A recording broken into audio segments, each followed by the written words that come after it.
It's been a very pleasing year for the port.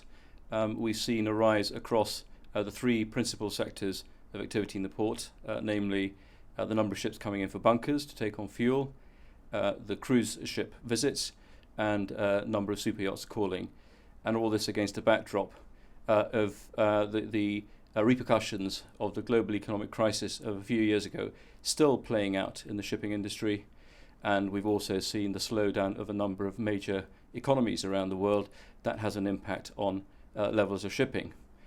Pinned to that increasing competition in the region, it's very, very pleasing to see that we've been able to not just hold our own, but actually increase in activity.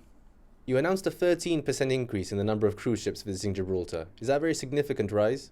I think it's promising. It grows on last year's growth as well, and it's predicted that we'll see a similar growth next year. And I think what's important is it reinforces the very good work done by the Tourism Board and by the Port Authority to ensure that we remain as competitive and as attractive for cruise ship passengers as we possibly can be. Regarding super yachts, there was a 60% increase. Is that also a very significant rise? We're very pleased with that.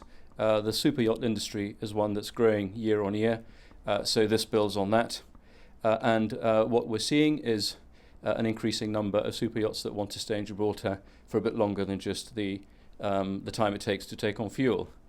We're very pleased with the fact that very soon the new small boat marina will be open, and with that the outside berth will be available for super yachts. So I'll be able to offer super yacht captains berths for longer visits so they can do more than just take fuel. They're keen to have crew changes, crew downtime, take on stores, logistics, crew training, and so on. So I'll be able to offer a much better package over the next few months. And what would you say the economic impact of the activity across the port is?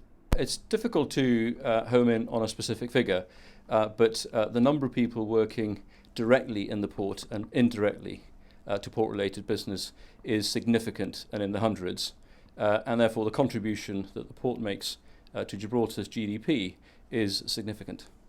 And finally, would you say Gibraltar is one of the leading Mediterranean bunker ports? Gibraltar enjoys a tremendous reputation worldwide as a centre of maritime excellence, and I put that down to the increasing efficiency of the port, and that's down to hard work of the Port Authority.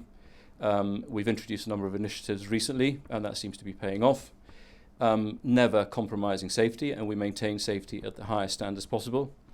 It also reflects the very close working relationship that we have with the wider port community, the private sector. We work very closely with the bunker suppliers, the shipping agents, and other port operators. And we're very proud of the very close-knit community that we have at the services ships when they come into Gibraltar. And it's reinforced as well by one of the key strands of the port strategy, very strongly supported by the government in terms of marketing.